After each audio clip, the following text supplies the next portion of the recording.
What's going on, guys? Welcome back to the You Know Ball podcast. I am your host, Trill Bro Dude, and today I am excited to have back on the podcast from Liberty Ballers and the Gastroenteritis Blues podcast, Steve Lipman. What's going on, Steve? Hey, buddy. Thanks for having me back. I'm happy to be here. I think the last time we talked about how we've done a few of these, all of which were talking about how in the world the Ben Simmons trade hadn't happened yet, and here we are. It has happened.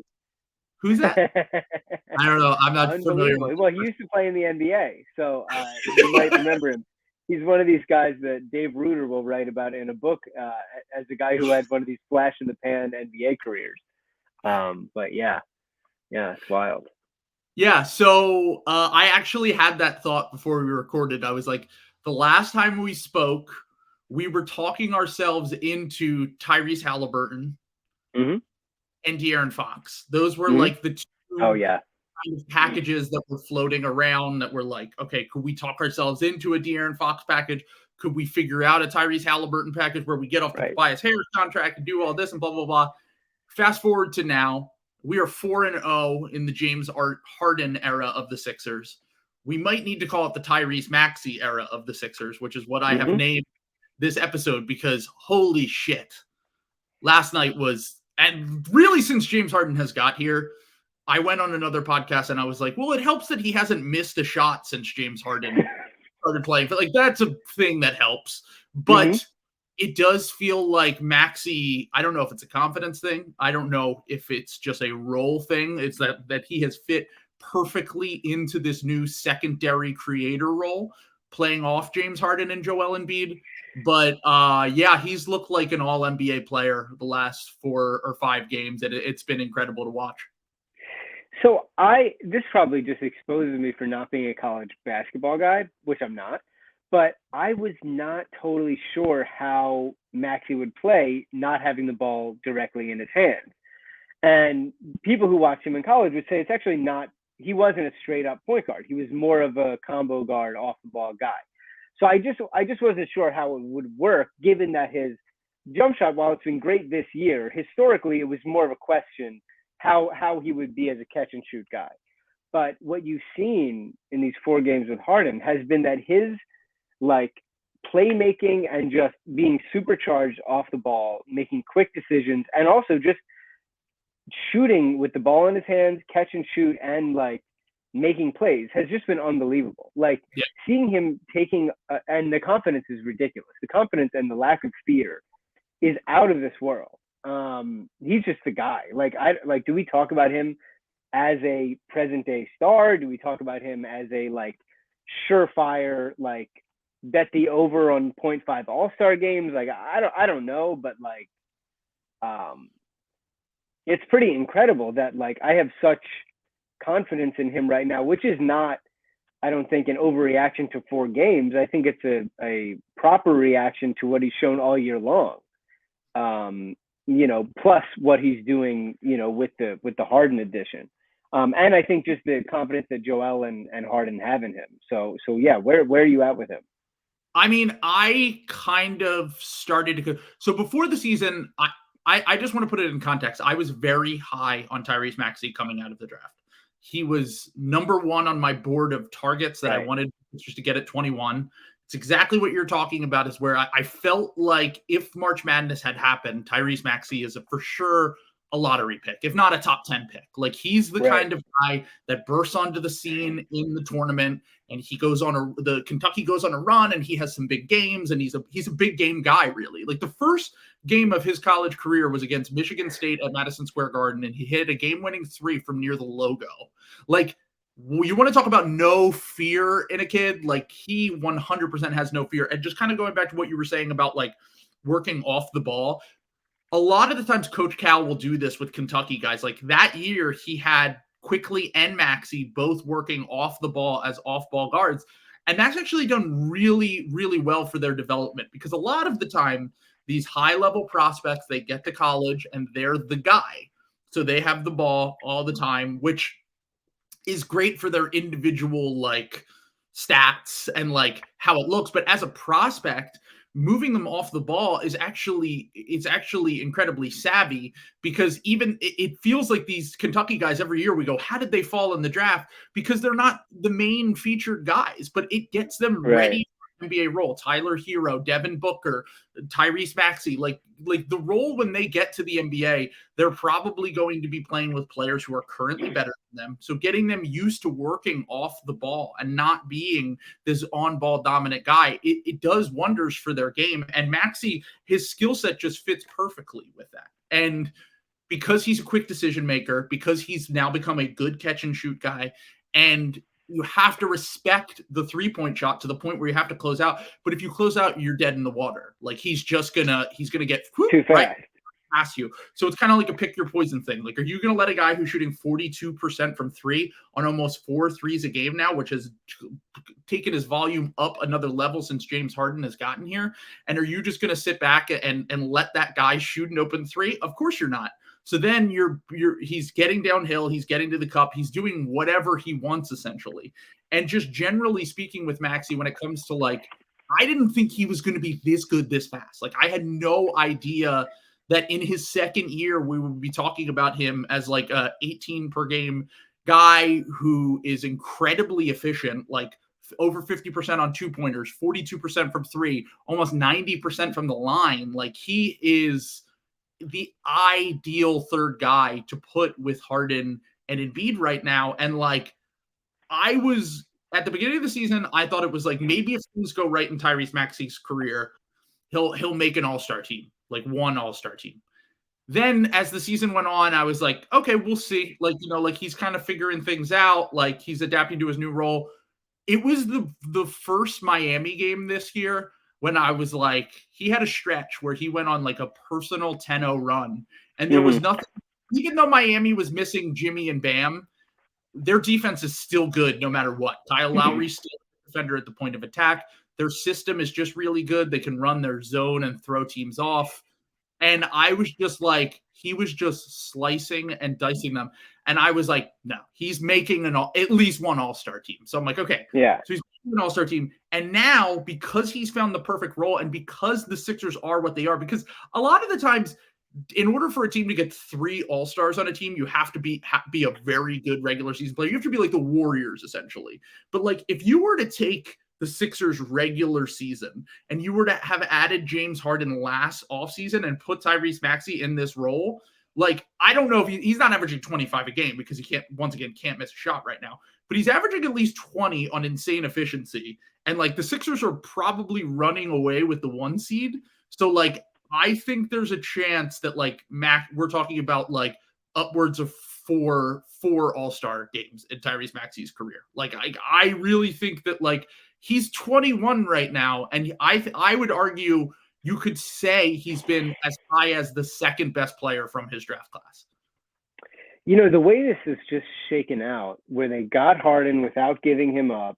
I'm really happy they kept Matisse. Obviously, I would not have walked away if they had to give up Matisse. But like, the fact that they've been able to do this, and Maxey's so young, and his growth curve is what it is, and you just simply can't defend Joel and Harden with one guy. You can't do it. And Harden and Joel are so smart, and Harden is such a smart and incredible passer. And he creates advantages constantly and knows where to put the ball and knows how to orchestrate the floor. And if Maxey's going to take this leap and continue to get better, it's like, I know the roster presently is not perfect, and we'll probably talk about some of that, but like, it's hard to beat this team right now. Like if these guys are on the court, which knock wood and all of that, like, if those 3 are on the court, it's really hard to defend them, and they're playing adequate defense or enough defense that they need to.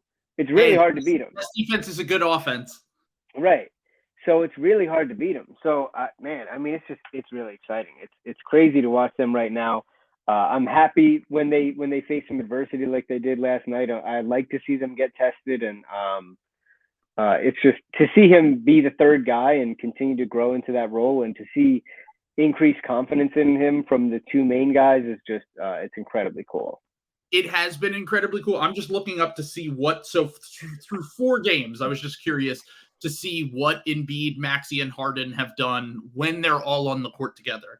So in 92 minutes, they have an offensive rating of 137, which, to put it in perspective, league average offensive rating this year, I think, is like 112, 113. Something like that, yeah. It's in the best offenses in the NBA last year were a little bit higher, and they were like at the 120, like upwards of 120. This is just 137 offensive rating when those three are on the court, a plus 32 net rating, and a 105 defensive rating, which is actually pretty good, all things considered. So once again, kind of what you're talking about with like making it so that it's very hard to guard all of them. And we saw this down the stretch of the game last night, where it's like, this is the first time watching the Sixers where, one, Joel doesn't have to carry them down because they have not only James Harden, but they have Tyrese Maxey working off the ball, and he can, eat some possessions down the stretch of a game. Tobias Harris at one point was kind of that guy, but like he is not that guy. And now, like the weird thing about watching the Sixers is like, even though I still have my concerns about the defense, especially in the playoffs, we get to halftime last night, and like we were down 21 in the second quarter at one point. We get to halftime, we cut the lead down, but there was no point in that game where I felt like they were losing. And we were going up against a good Cavaliers team who, other than Caris LeVert, who I don't even know if Caris LeVert makes them any better. They had everyone healthy. And I was just watching and was like, we got this. Like Darius Garland, one I was afraid of on the Cavs. And I was just like, yeah, the Cavs can't miss a fucking shot. They shot 71% from the field in the first half. I was like, that will balance out. And in the third quarter, we'll come back. And they did exactly that. And it's very weird. Like, what have they done with the Sixers? Like, it's so strange because, like, I feel more confident when the Sixers are down 21 now than I did when they were up 21 last year. Yeah. So I had the same experience. Where it was like Sixers are down 20 or 15 in the first half, down 13 after the first quarter. They're giving up fucking 40 points. And it's like, hey, I wish that wasn't happening, of course. But I'm just not concerned that now, if they're playing like the Warriors or the a fully healthy Nets team or whatever, which might be an oxymoron, whatever. Yeah, that's a real thing, actually. Maybe I would be a bit more concerned, but I don't know about you. I'm not worried about the Cavs in any serious way. But the Cavs are a good team. Yeah, even still, I was like, they're not going to lose this game. Like, and what that is that they have a practitioner like Harden, who just is going to settle them down and make all the right plays. So at times last night, Joel was getting a bit frustrated and riled up, and things were sort of getting away from him. And we've seen games like that in every excellent. I thought Embiid had a bad game last night. Right. Like, not even for his standards. Like, defensively, he was terrible. And offensively, he just looked unengaged. Like, his points might have looked better, but like, that was the worst Joel game I've seen maybe all year. And we've seen those before. And those games, by the way, are losses because they don't have enough good players generally. Which is just like, you know what, a lot of times third quarter starts, the other team hits a couple threes, Joel is yelling at the officials, and you turn the game off, and you're like, all right, fuck it, we'll see them next game. That didn't happen because they have the thing that they haven't had since AI, which is an elite guy who can hold the ball on the perimeter, and we have a second guy who's growing into that as well. So it's really hard to run offense through the post, even with somebody who's the MVP in Joel, at the ends of games in second halves against really good, especially defensive teams like Cleveland. So you have a guy like Harden who you can give the ball to, rotate the court, make everything move, and get good shots every time down the court. And that's really what Harden does. Even if Harden's not scoring 40, which he hasn't yet, he's getting 11 assists every game no matter what. And it's putting his teammates in good positions. Maxey is doing everything that you need him to. So even on a night where Joel is really not good, especially by his standards, they're able to pick up the slack. They're able to get it together in the second half, buckle down on defense, and beat a team that is good and in the thick of the playoff race. And so that's an incredibly encouraging win. And I was happy to see them meet some resistance against a team that actually is trying and is like respectable, and so I was happy to see them down. I was not concerned that they were going to lose. What's that? Jared Allen and Darius Garland this year, both All-Stars, by the way. Right, both All-Stars. Evan Mobley really good. Yeah, it was really good. And Harden said after the game that like it was good that they were down like they were in the first half, and like all of that stuff is gonna like behoove them in the future, and like keep doing that stuff. And you know, the calm that I think you and I have is that they have a guy like Harden who can ensure that they continue to get good shots and who can get one for himself when he needs to, which he did down the stretch a number of times. And they have Maxey who's doing the same and can do that when the ball gets swung to him, because he's the third guy that they're concerned about. Yep. And I just want to say, kind of talking about the Harden point, I was curious because Harden had 16 assists in the one Knicks game. And I was like, how does this rank in the Sixers, like all time? Like I looked up who has the record. But by the way, could you guess who had my guess was Andre Miller for who had the record for most assists in a game for the Sixers. And it was another point guard. Most assists in the game for a Sixers. So I know that Iguodala had 16 in one game. Yeah. He was on the chart, but he was not. Right. It was higher. It was 21. 21 in a game. A point guard. Is it somebody super old? Yeah. Ooh, not super old. I should say like within the last 45, 50 years, but like not like 60 years. Not Will Chamberlain was on there, but Will isn't real. We don't count his. Right. Didn't exist. So he's off the list. Exactly. Totally fake. So he's completely wiped from the record books. Yeah. Tough scene. Who was it? I'll give you a hint. He was a coach for the team. An assistant coach or a Sixers coach? He was a head coach. Yes. 80s. Point guard. It was Mo Cheeks. It was Mo. Mo Cheeks. Mo, he is 21. I didn't realize how many. Like I knew Mo Cheeks was good. Obviously, Hall of Fame player, made multiple All-Star teams, multiple All-Defensive teams. Won the finals. Was like the third or fourth best player on those finals teams. The finals team, I should say. But I didn't realize he had 3 games of at least 18 assists in his career. Yeah, I mean, playing with Julius Erving and Moses Malone and Andrew Toney, and it probably helps. But I was shocked to see that Harden was already in the top 12, I believe. I think he was in the top 12 on that chart. The only Sixer of recent memory of the last few years, Ben Simmons had one game where he had 17 assists, but he was only on the chart once.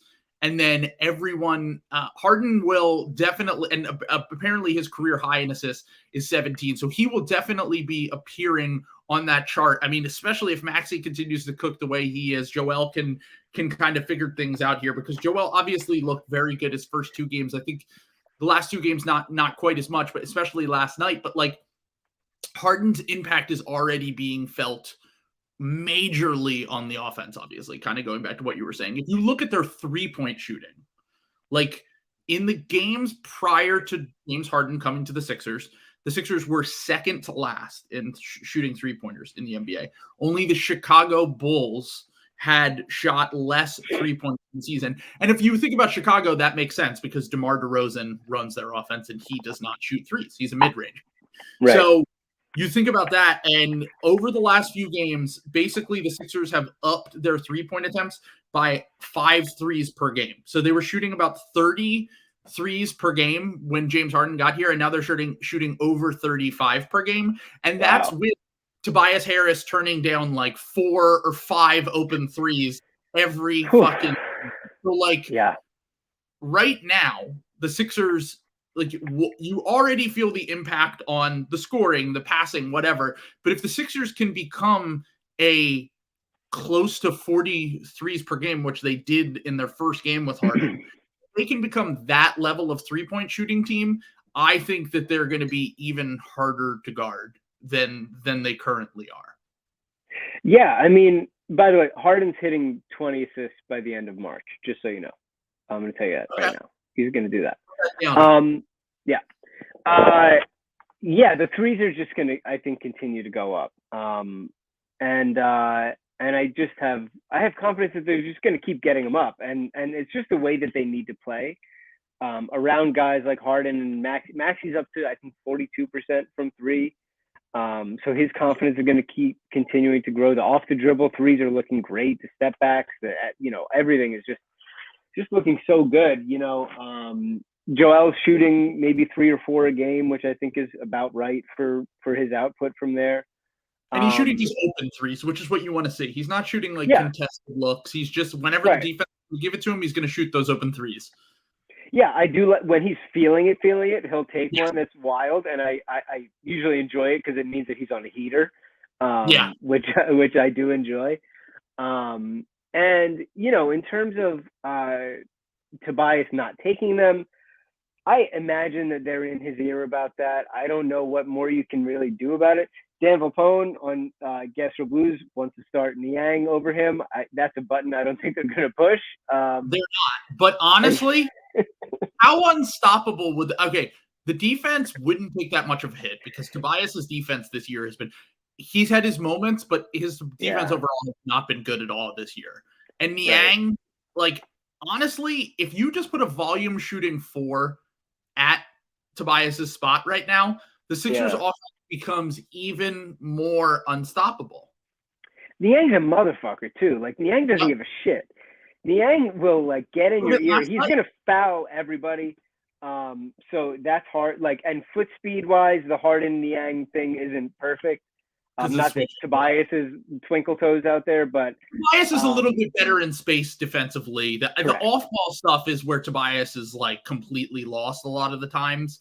But the on-ball stuff, he can occasionally guard guys in space. Niang cannot. But once again, how many points are you leaving on the table with Tobias offensively that Niang would just give you? Last night, he shot 6 of 8 from 3. And of course, he's not going to do that every night, but he's a 40% high-volume three-point shooter who does not hesitate when he shoots. And to me, Niang is becoming a Corey Brewer, Robert Covington, Mike Scott, just from a run with the Sixers of a recent run of role player.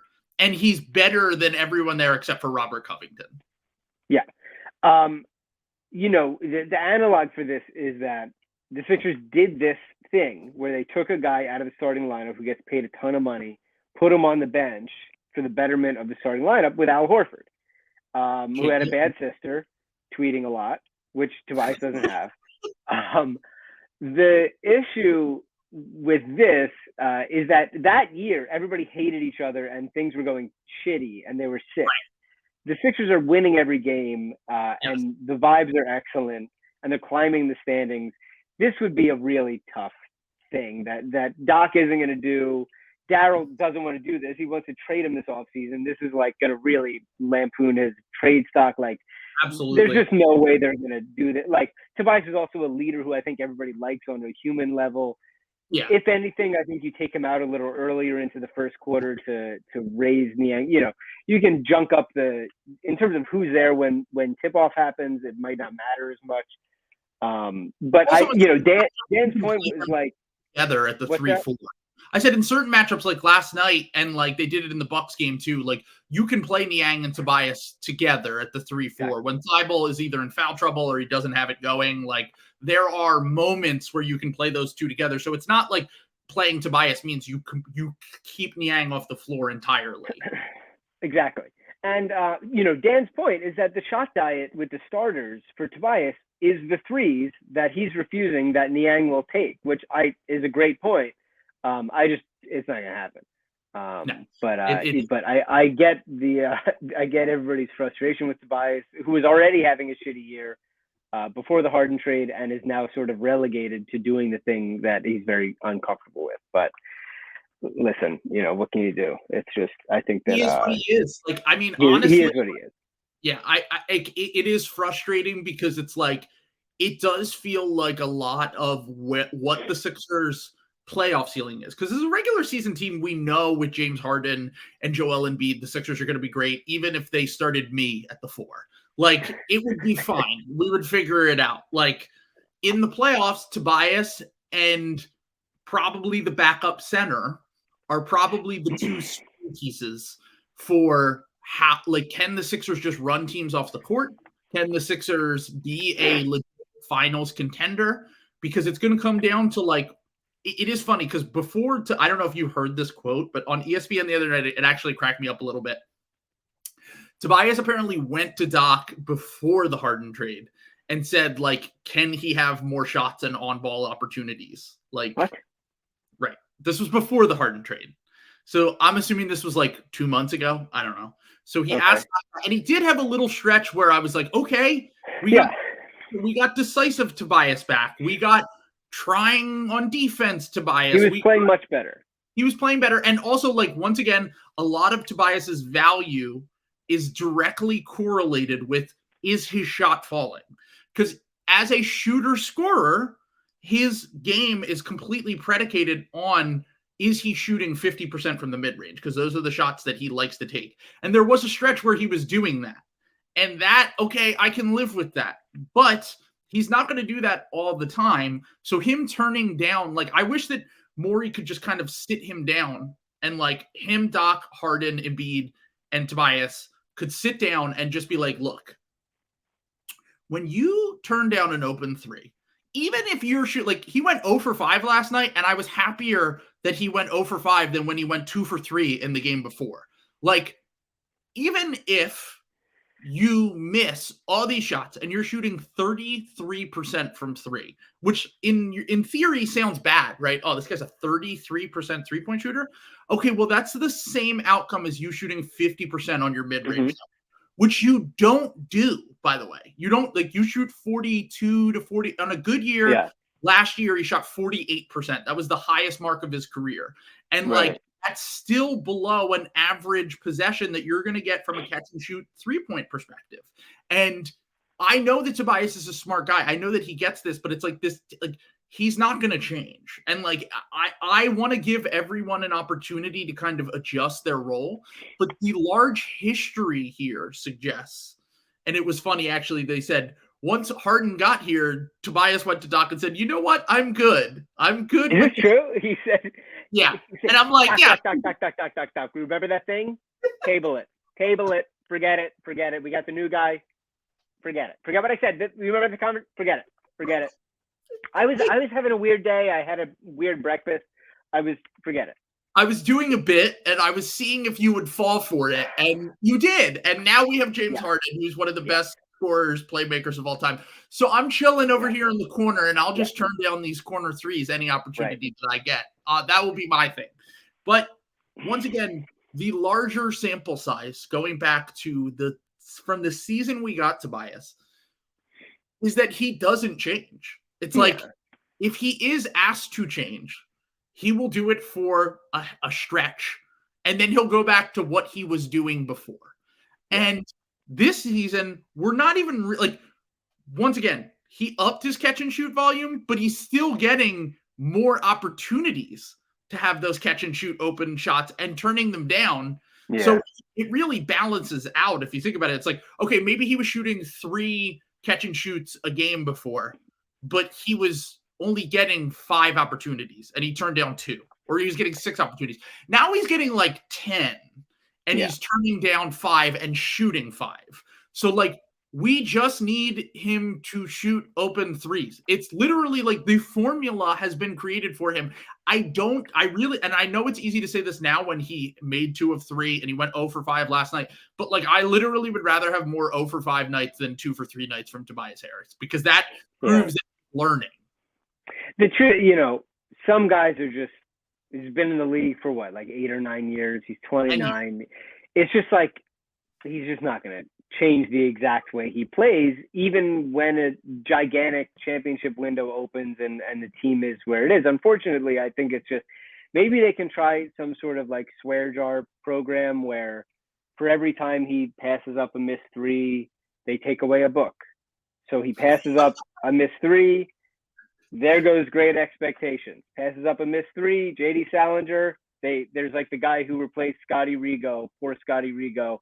is like taking a book out of his knapsack, and it's like, here goes The Great Gatsby, and he's taking it away, and like, some sort of program like that.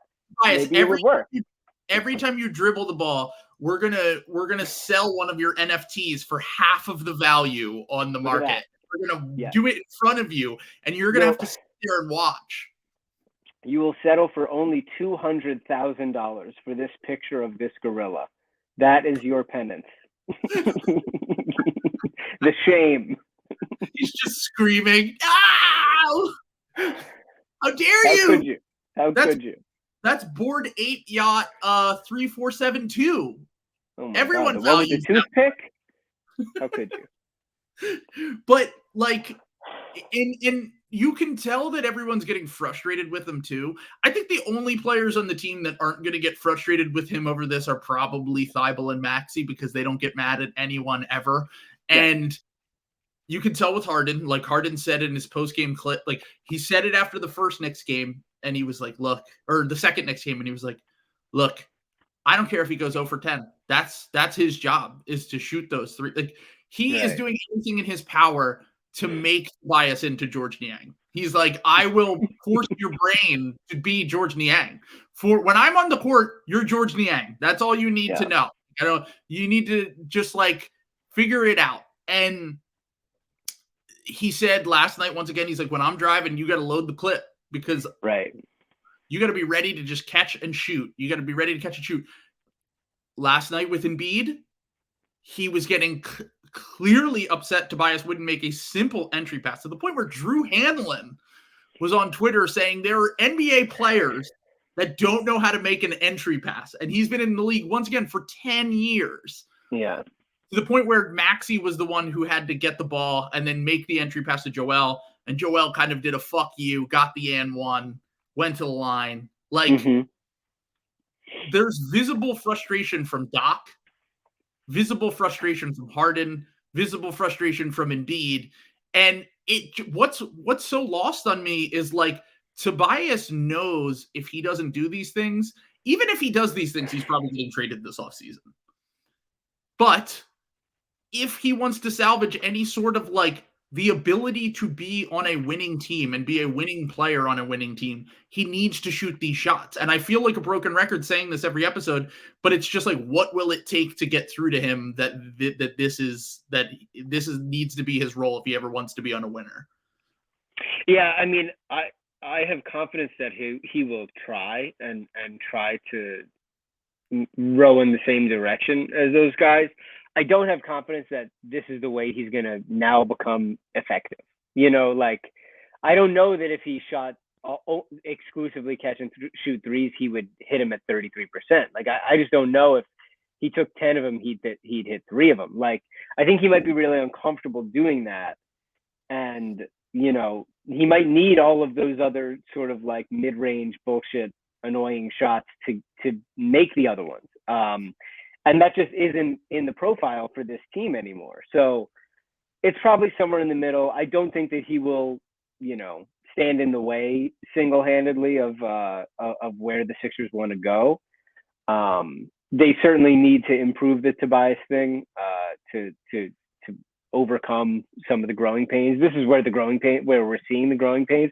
But it's like, also, if Maxey, Embiid, and Harden are putting up 80 a game, it's hard to find 25 more points, like, so there was going to be a dip somewhere, and we're seeing it with Tobias, but we're also seeing a lack of compliance also with him. So they definitely need to work on it, and he needs to be a lot better and more willing to go along with that. Yeah, but like then again, you're going to see games where Harden gets into foul trouble. He got 3 fouls in the first half last night. And they'll need him to pick up slack. Or a game where Maxey's just not hitting, or Joel is fucking up. So, yeah, exactly. He needs to be ready to pick up slack. And it has been interesting. I would like to see the stats on the pick and pop numbers, but it does feel like whenever he's involved in it's kind of like the Korkmaz thing I talked about earlier in the season, where like, if you let Korkmaz, which by the way, we don't have the opportunity to let Korkmaz cook anymore because we have too many good on ball guys now to really worry about Furkan Korkmaz getting his. But like early in the season, it was just like the Kendrick Perkins thing with the Celtics, where like you just make him feel like he's involved. Like you just give Perk like 3 or 4 possessions to cook, like do his little bullshit, try to get to the hoop, maybe do a little dump pass, like shoot a three, do whatever. And then for the rest of the game, he's kind of feels like he's involved and he can get into the rhythm of the game. With Tobias, it feels like he kind of has to be involved. It doesn't even necessarily have to be like he needs to be the guy with the ball. It's like he needs to be involved with the action, which is a pick and pop, like where like they're always going to put 2 on Harden because they don't care about Tobias shooting an open 3 if James Harden has the ball. So they basically always put 2 on the ball. And when Harden starts to get downhill, he can just do that little behind the back pass to Tobias or Niang last night. And he has the open and catch and shoot it. So maybe one of the ways that they can get him involved is just starting off early in the game, running a few of those actions to get Tobias going. Because it does feel like, once again, like you said, like if he shoots mid-rangers, maybe that's what he needs to do to get to the point where he can shoot those open threes and get into the rhythm. But it does feel like maybe it's just because he's so used to having the ball that like if he's not involved with the play, it's like he's not even on the court. I mean, they asked Doc about this after game 1 about, Tobias not getting enough shots and are you concerned about that? And Doc was very frank and I think right about just like, I'm in the wins business. Like I need to worry about winning games and I need to worry about, and like when you bring that up, and I think it's true that would help Tobias get right and make more shots. But like, that sounds too much like Ben Simmons stuff though. It's like, I'm not going to focus on my Joel Harden action so that I can placate Tobias in the first 6 minutes. Like, fucking, what are we doing? Like, let me go and get the ball to Embiid to run the script that we designed to get the MVP the ball or to get a different MVP candidate his action. Like let me run the stuff that's going to kill teams. And Tobias needs to go along to get along because he's the 4th best player on the team and the 4th guy I need to actually worry about here. Like, so I do agree that would help Tobias, but I also don't need the Sixers like concerning themselves all that much with how to bring him along. Now if Harden takes a game off or if Joel is out for a game, then there's your window. Or if Maxey sits out a game, like there's your window towards the end of the season if seeding is wrapped up or if they're doing some gamesmanship to see how the matchups pan out. Like there's your window to try to bring him along a little better. But in the meantime, while they're trying to win every game and grow the chemistry, like the 3 guys, that's what I'm worried about. Like, I'm with you. Yeah, I'm with you there. Yeah, I don't want to get to the point where we're once again placating a guy who's not going to make that much of a difference come playoff time. Right. Like, I mean, that's kind of what we did with Ben Simmons for years. And like, Tobias, I think Ben's a better NBA player than Tobias, but like ultimately it is a similar situation in that like you worry about like your top guys when it matters. And right now the top guys when it matters are Harden, Embiid, and Maxey. Like that's the big 3.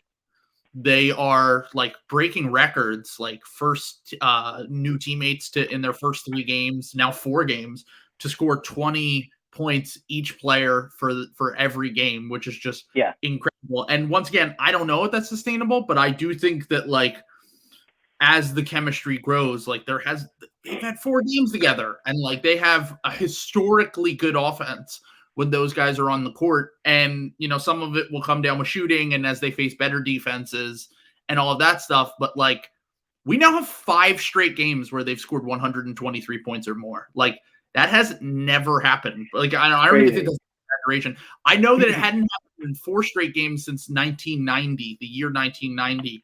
So I'm fairly certain that 5 straight games, it's never happened. I haven't looked that up, but the source in my brain says that's true.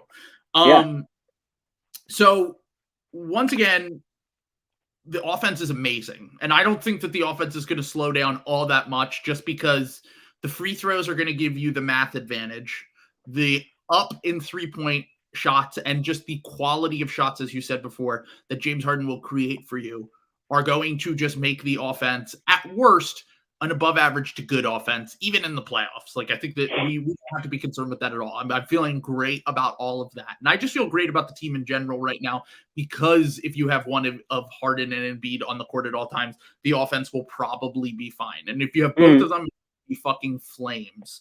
So the defense is a little bit of an issue because we've now seen back-to-back games where they give up like 70 points. I think the Knicks scored 69. I think I think the Cavs scored 71 last night in the first half, if I'm correct. Yeah, and they shot 71% from the field.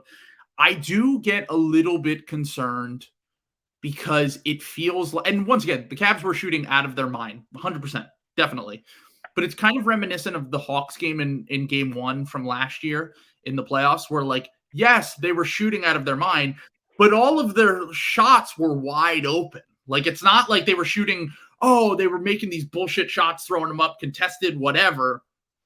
I am a little bit concerned that, like, if we get to the playoffs, and once again, maybe a fully healthy Nets team is an oxymoron, but if we face a team like the Nets that has insane shooting and shot creation all over the place, or if we face a team like Boston, who just a few weeks ago got hot and ran us off the court, and yes, this was before James Harden got here, but it's not like he's going to improve the defense all that much.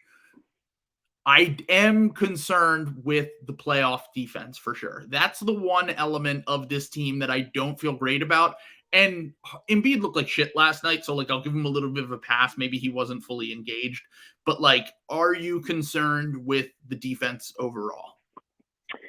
I mean, if you're going to find an area, that would be the area.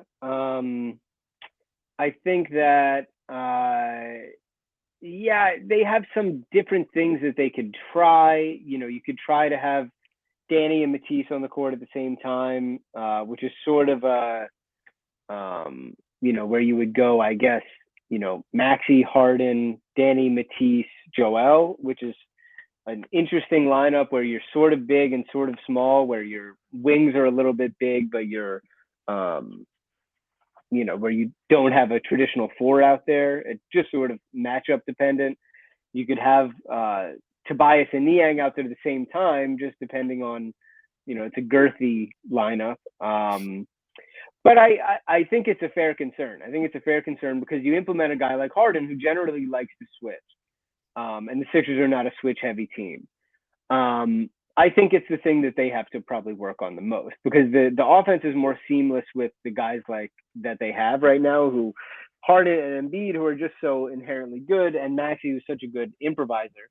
But it's the thing that they have to figure out the most, which, and I'm fine if they're not going to be a top 5 defense, but if they can be around 12, somehow, that's the formula. Which in general, by the way, with Embiid, engaged, playing as hard as he can, and with Matisse on the court for, let's say, 25 minutes a game, I'm pretty confident they can get there, and with adequate guys around them like Danny, like Maxey, who I absolutely think is adequate, but as just a small point of attack defender, can't have all that much, you saw Isaac taking advantage of that matchup a lot last night because you had to put Thibault, who got into foul trouble, on Garland, and then you have to, it's a mismatch. And so against those bigger teams, Maxey, just from a size perspective, might struggle. Right. So I guess I would say it's sort of yes and no. Like, I do think they need to work on it, and that's the biggest thing that they need to get on the same page before the playoffs. But I'm pretty confident that they're going to find a way to figure it out before they get there. Just because they have enough guys that are committed and willing to be there. The big thing is that I want them all to stay healthy and deliver themselves to the playoffs. These guys on the court at the same time.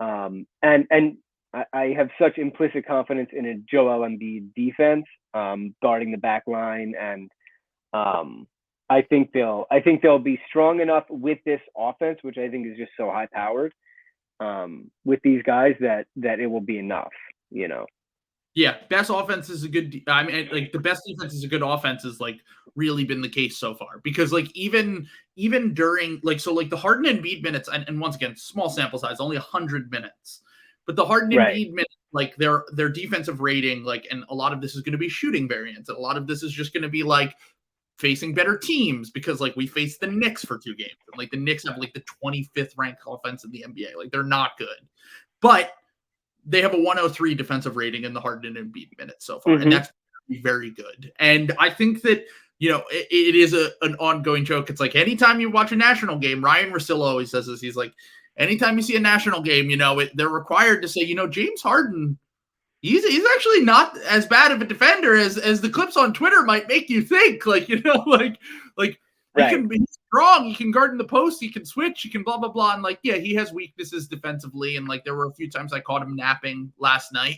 But ultimately, like I'm looking at, once again, small sample size. They'll say this 100 times, but in the minutes where James Harden is playing and Joel Embiid is sitting, they're barely losing those minutes. They're a -1 per 100 possessions in 46 minutes. With the Joel Embiid non-James Harden, they're a -4. Weird that we have a lineup that is with Joel Embiid on the court and it's losing, but it's -4 per 100 possessions.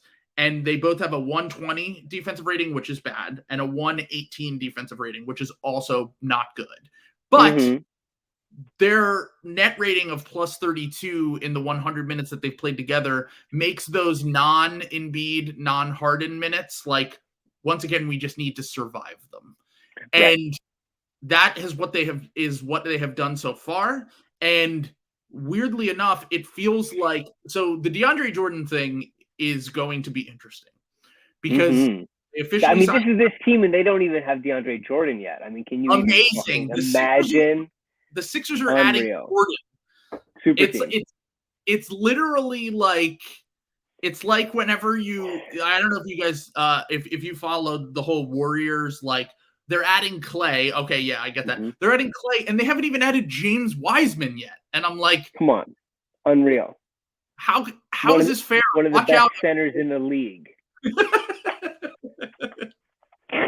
One of the best centers in the league who has played like 33 basketball games in the past 4 years. Yes, who made them actively worse whenever he was on the court. Every time he was on the court. Look out.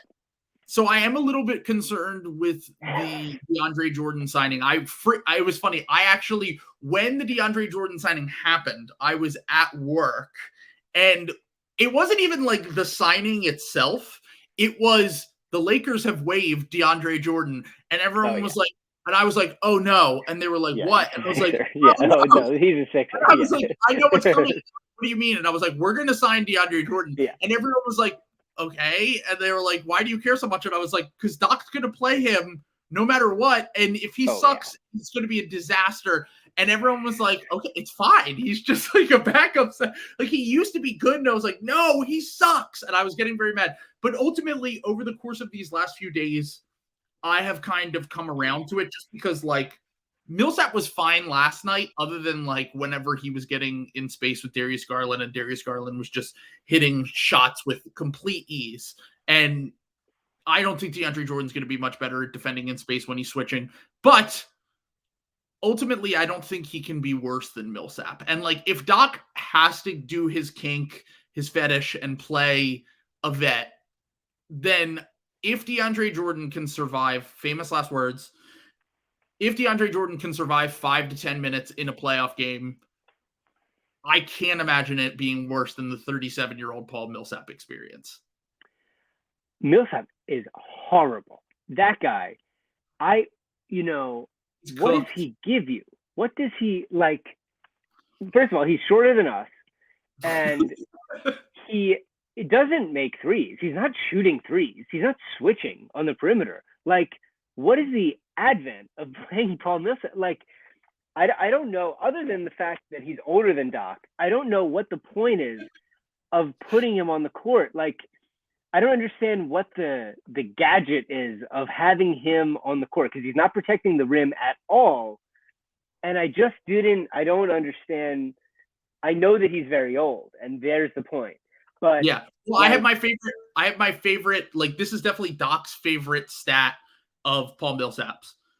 He was born February 10th, 1985. There you go. He was Nixon's Secretary of State. So I don't so that must be the only reason, is that he's old, because he doesn't give you anything. Bassey's enormous and he can catch lobs.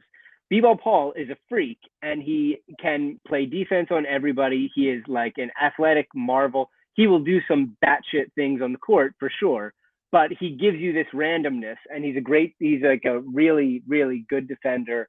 The jump shot isn't there for either of those guys. So for me, it was like DeAndre Jordan absolutely sucks and has sucked for years.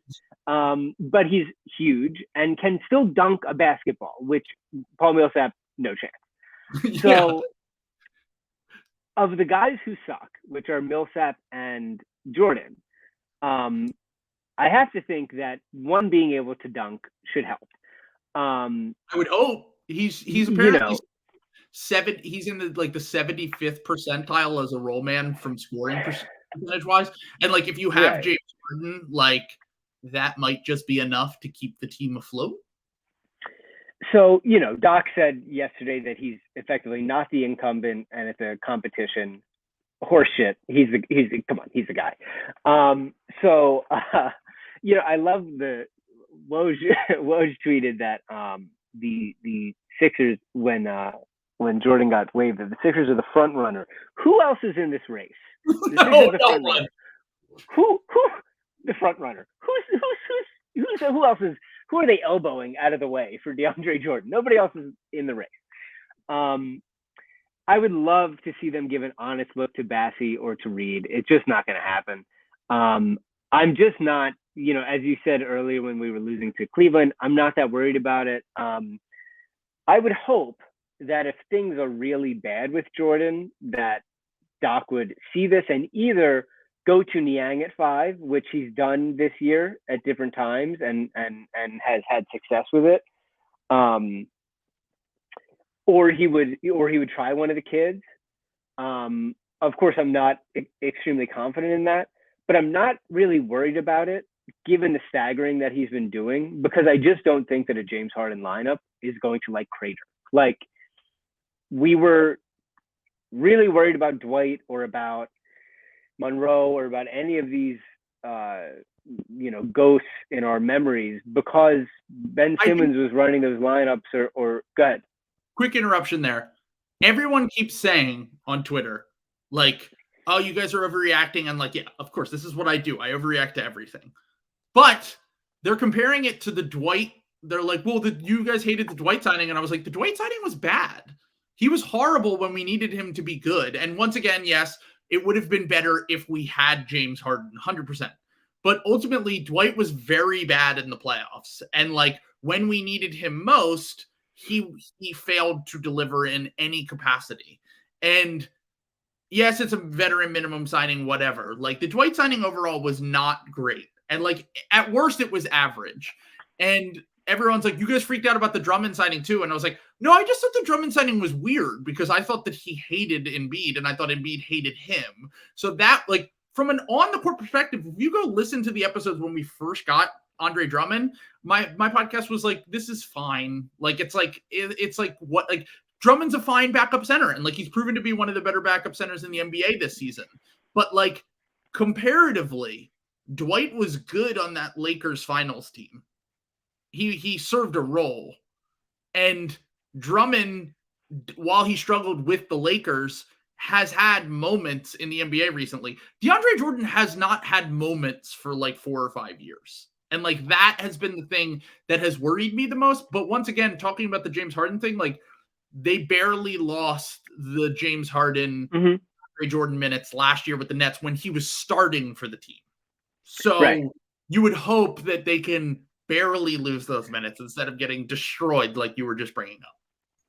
Yeah, the discourse around Dwight or any of those guys in the past, to me, was generally used by Ben people to be like, it's not Ben's fault. It's actually the guy getting paid the minimum who can't shoot. And if he could only shoot, Ben wouldn't be a problem. He can protect the rim because Ben can't protect the rim. Of course.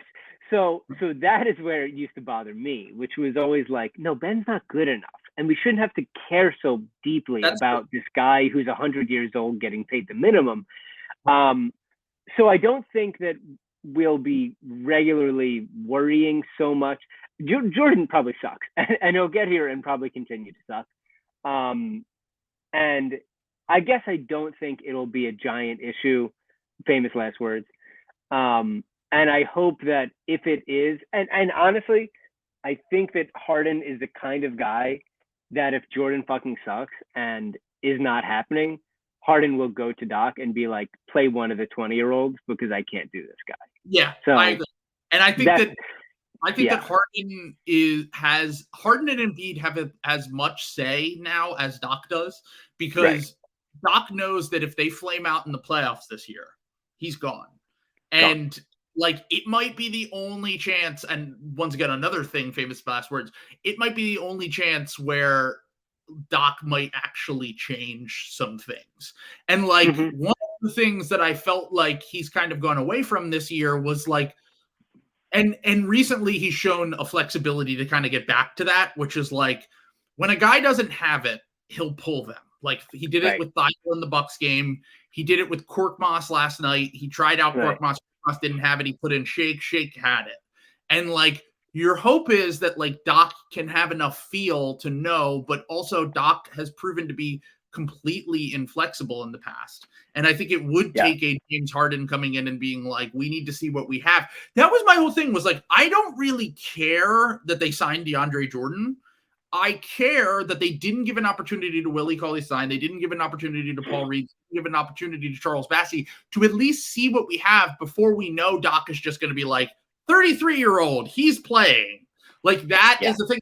You didn't give Charles Bassey or Willie Cauley-Stein or one of these guys an opportunity to be like, oh, he can play these minutes, and he's actually a great fit with James Harden. It's like, nope, we're going to play Paul Milsap, who we know isn't a good fit with James Harden, and also is completely fucking toast. He's like a dead person on the court. Like, it's like literally like a callback to the Wilson Chandler when he was a zombie, as Mike Levin tweeted at me the other day. He's wearing his Wilson Chandler uniform every time he goes out there. Like, it's just frustrating because it's like, we knew that the Millsap thing wasn't going to work, and it didn't.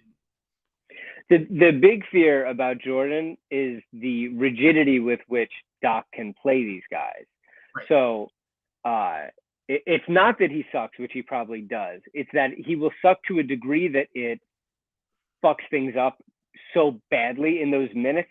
I'm optimistic that won't happen, but if it does happen, it really is incumbent on Doc to splash some cold water in his face and figure out another avenue around that. And that would have to be one of two things. It would be Doc having an epiphany, which he has not had in the past, which was a problem last year, or Harden and Embiid really taking the team by the neck and being like, hey, DeAndre seems like a nice guy. Give him a clipboard or something, because he's not going to play anymore. He's not something like that. Yeah. And Doc is so committed to the bit that he actually ran Tobias and Niang at the 4-5 last night, instead of even giving Bassey or Reed an opportunity to play, which was just incredible. I mean, it was fine at first, and I was like, okay, you have a little bit more shooting on offense, and like, you can space the floor.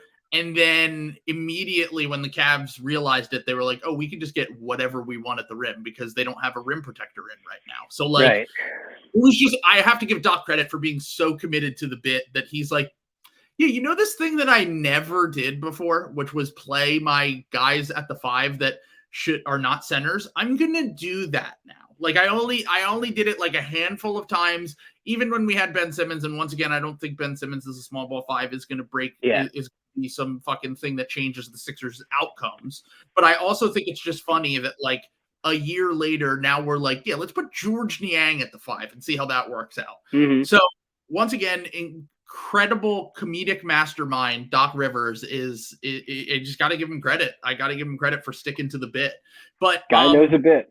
He does. He knows his audience. He knows the bit. It's incredible. He's he's a man of comedy legend. So let's talk a little bit about the history of the buyout in general. So DeAndre Jordan was technically not a buyout. He was waived by the team because he was on a minimum deal, but like, he's a buyout. Like for Sixers standards, since the Ilyasova Bellinelli year, we have not had a true buyout that has joined the team. DeAndre Jordan is the closest thing to that, but just talking about like these mid-season acquisitions of guys who get waived or bought out by other teams, I went back and I looked. I found an article that basically just talked about the history of the buyout.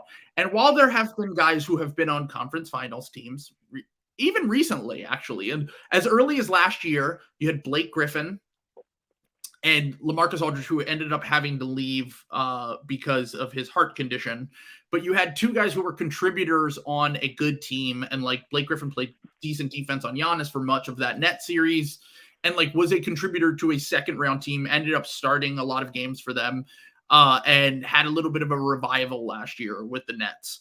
Another one that you could go back to, which happened before the season, which was Nicholas Batum with the Clippers, who got to the Western Conference Finals last year, and he's had a career revitalization.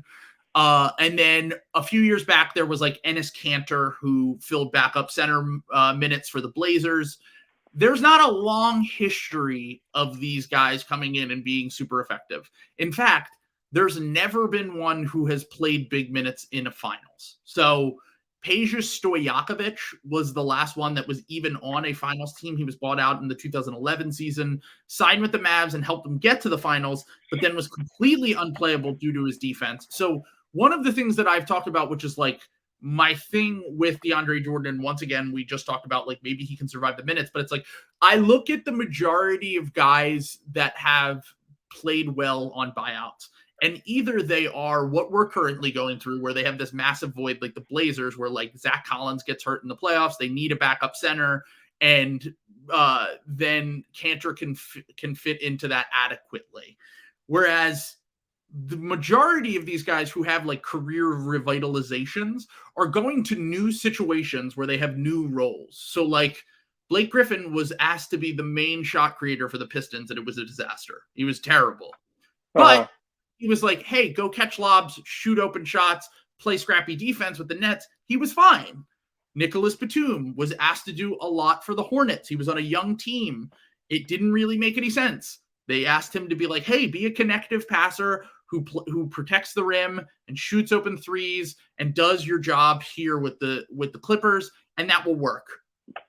DeAndre Jordan has kind of been in the same role as he has been in throughout his career. So like my point here is that like the reality of the buyouts or the guys who get waived halfway through the season and join new teams are always better in theory than they are in reality. Like they mostly never help a team in the playoffs. And if they do, it's like they might prove to be unplayable by a certain round of the playoffs.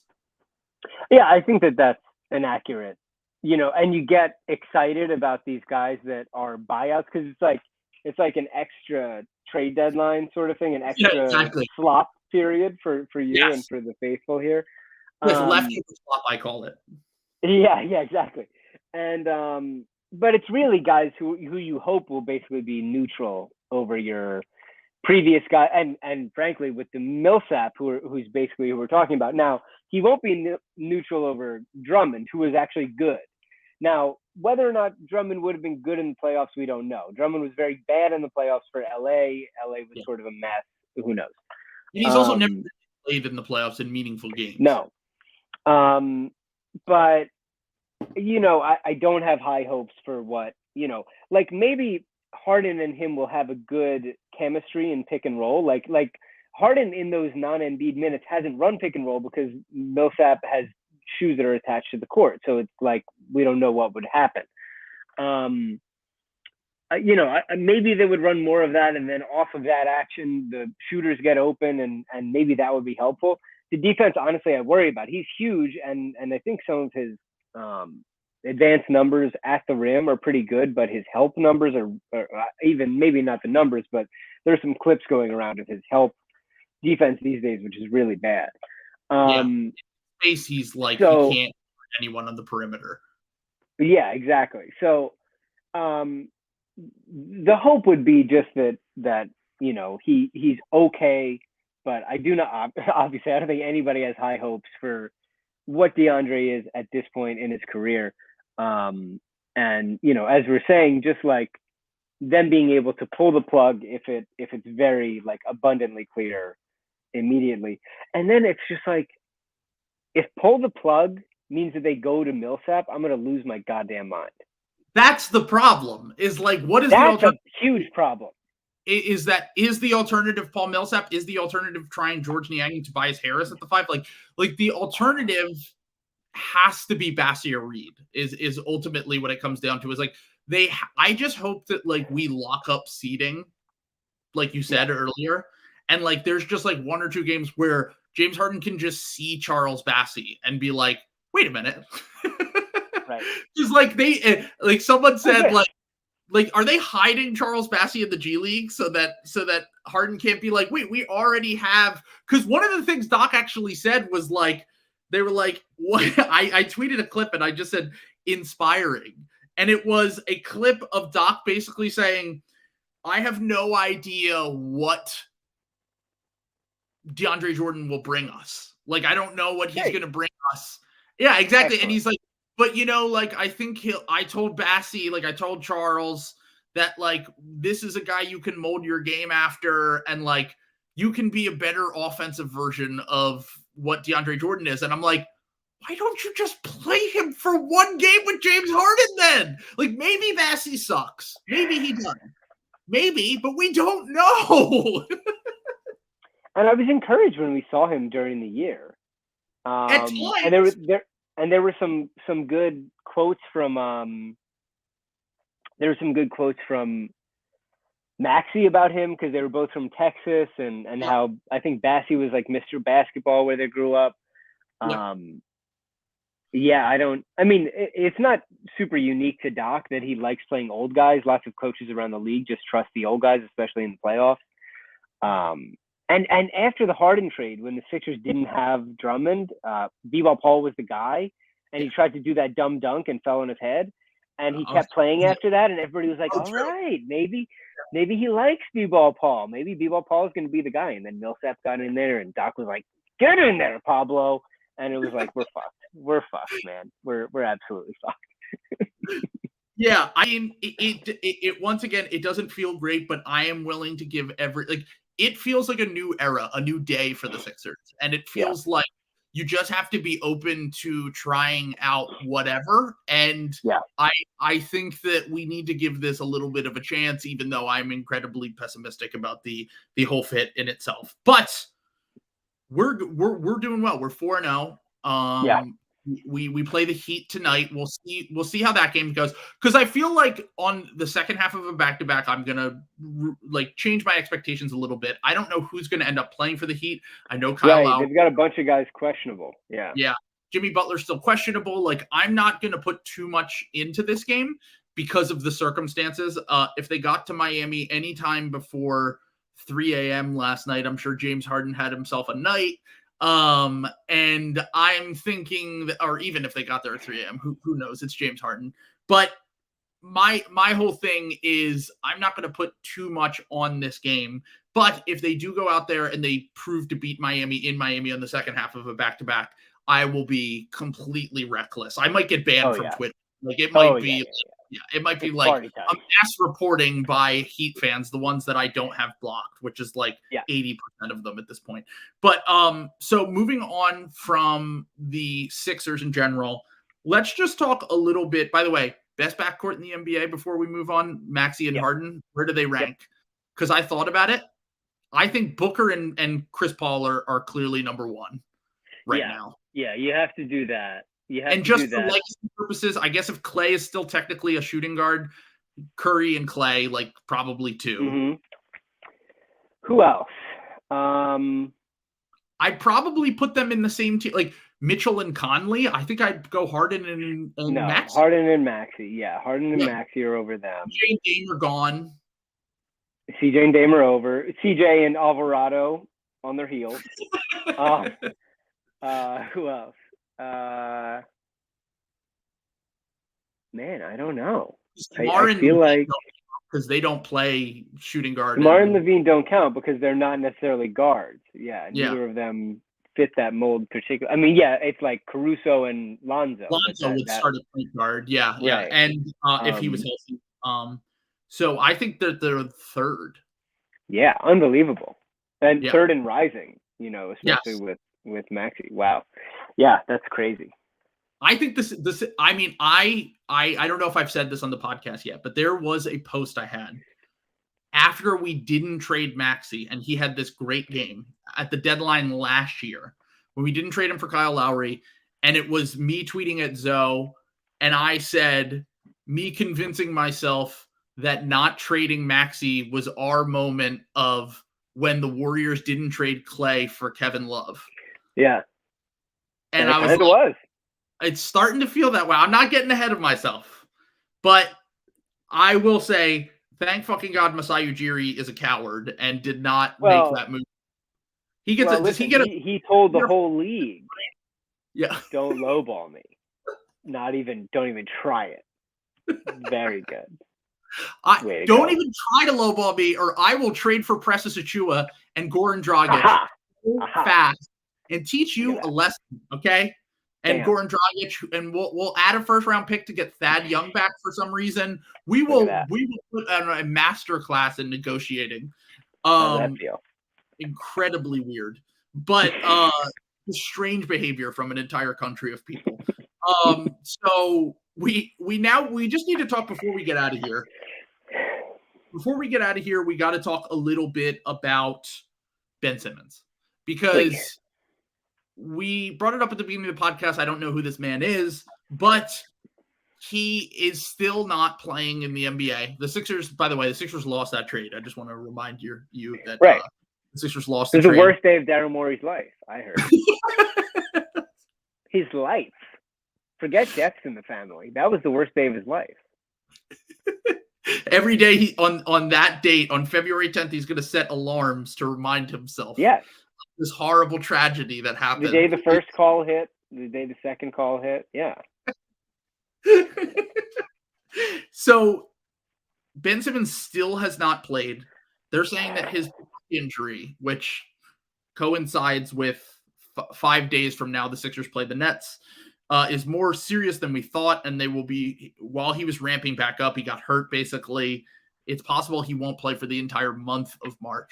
So what the hell do you make of this?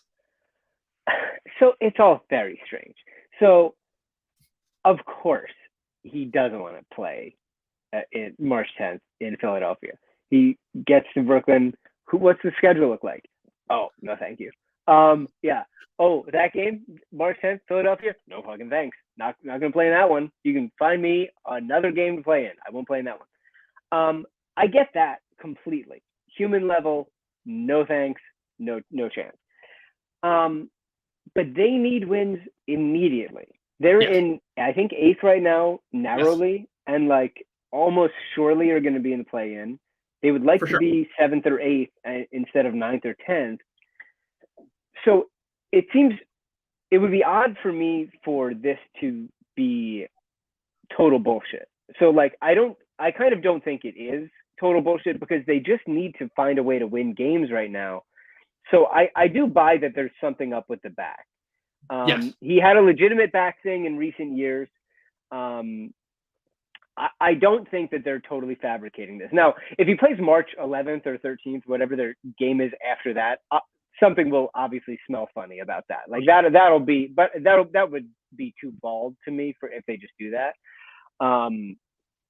I think both things. I think, first of all, he was never, even if he was perfectly healthy, going to play in that Philadelphia game because of the environment and because of like everything wrapped up into it. He was just never going to play in that game. Now, I think that's kind of the wrong decision, because he does have to play in Philadelphia at some point, and you have to rip the Band-Aid off. Like, it's going to kind of become worse and worse, and like, get it over with, man. Like, there's a chance we play them in the first round. Exactly, dude. It's going to be worse. Like, just get it over with. Like, the first time will be the worst time, and then after that, just like, become a normal player again somehow. But I have to believe that there's some sort of back thing because of how desperately Brooklyn needs wins. But if you're Brooklyn and you made this big trade, you have to kind of be like, fuck, dude, like, who did we trade for at this point? With all of it, with like, not judging the other shit, like, but just like, is the guy going to play this year at all? Like, the season ends in April at some point. And like, Kyrie's in the wind. We don't know what's up with him. I mean, we don't know if at all he's going to be able to play home games this year. There seems to be renewed optimism in that, which is now sort of dashed. And Ben, we don't know if he's going to play this year at all. Like, they're trying to ramp him up again. Harris is out for the year. Joe Harris is out for the year. KD came back the other night, and they lost to a depleted Miami team. Like, things are really rough for them, and the East is a nightmare. The East is really tough. So, yeah, I mean, I think he was never going to play in Philly March 10th. But also, I think that the back thing is real, and backs are really tricky. So, yeah, what do you think? How did he like? Everyone keeps saying, like, I know there's someone in the Discord that loves to defend Ben, and one of the things that he says is like, well, Ben's had this back thing for a while. Like, it went back to like the bubble. And like before that, even like it's part of the reason why like his explosion wasn't as. And then I'm like, well, then how the fuck did he pass his physical? Because like, Great question. If this like, yeah, maybe he re-aggravated it, but like, wouldn't there be something there? Like, I don't like, yeah, maybe the back injury is real. Maybe he's just like not.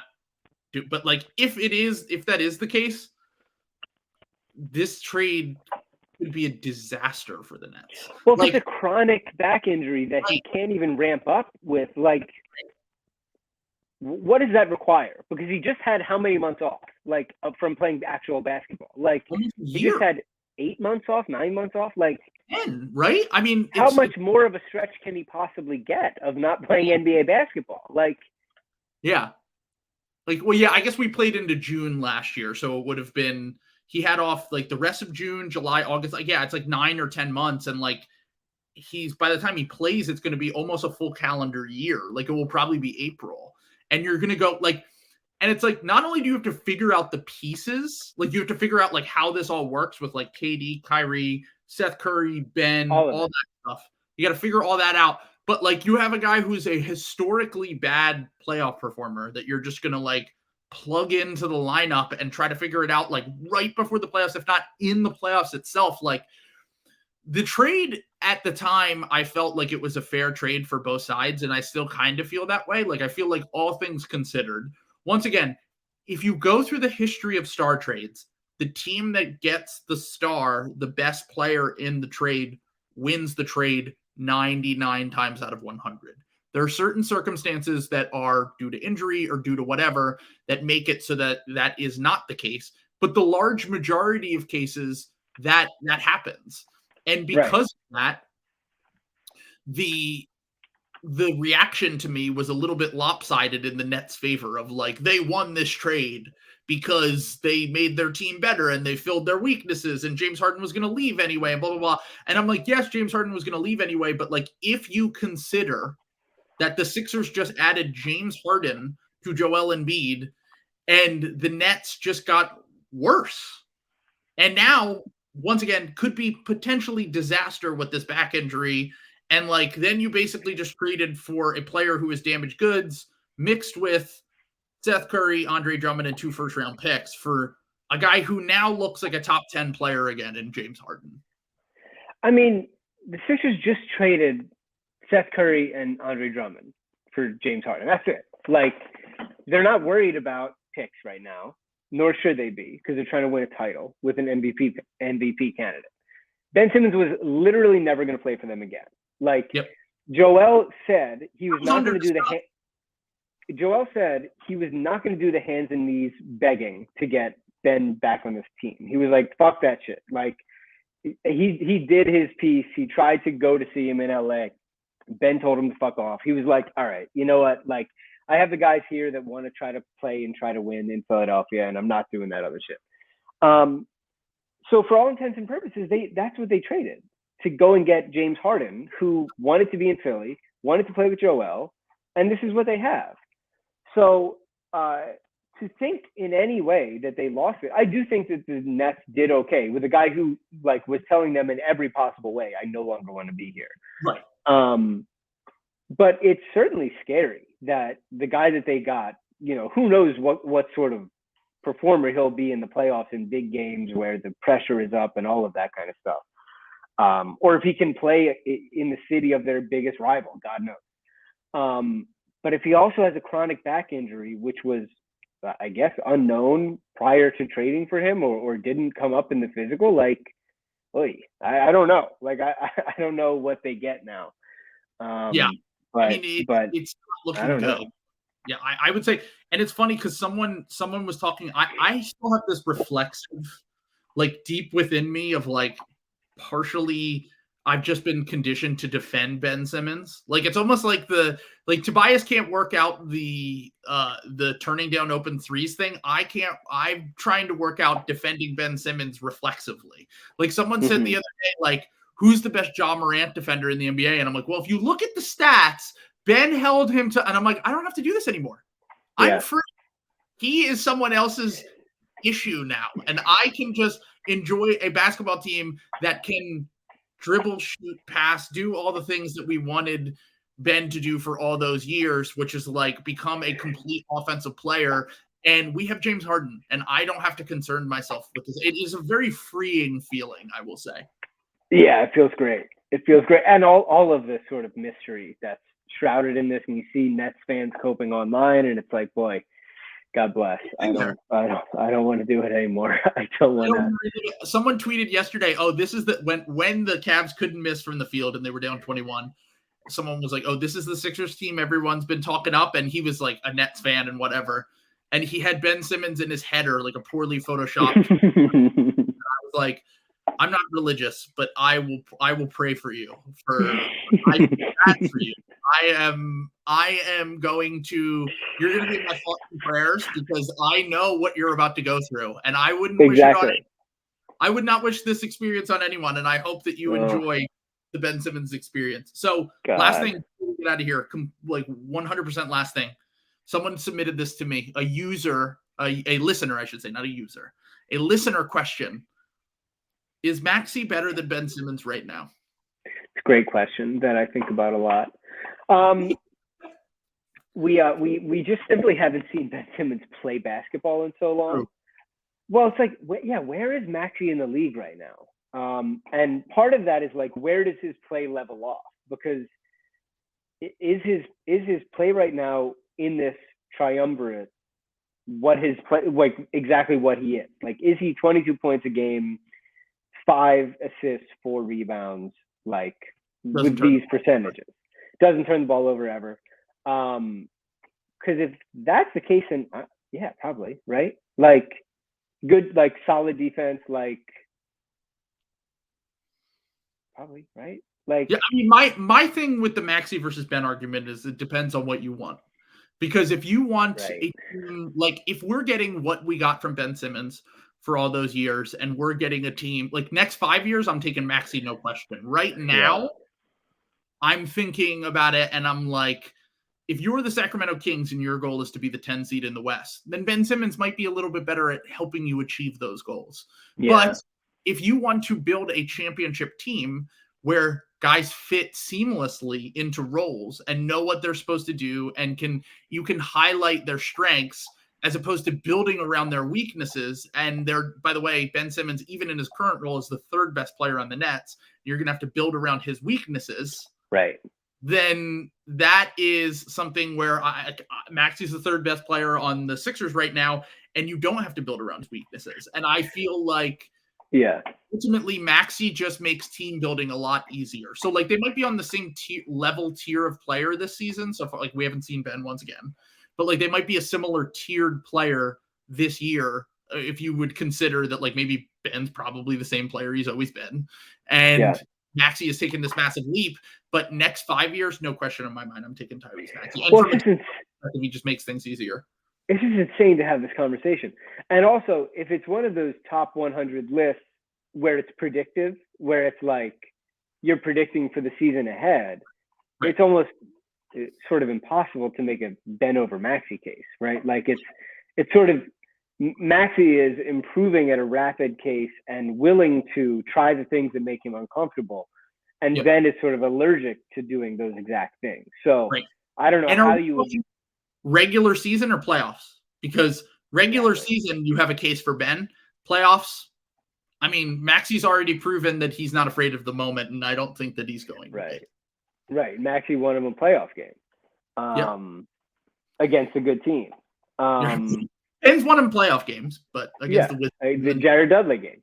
Yes, exactly. The whatever.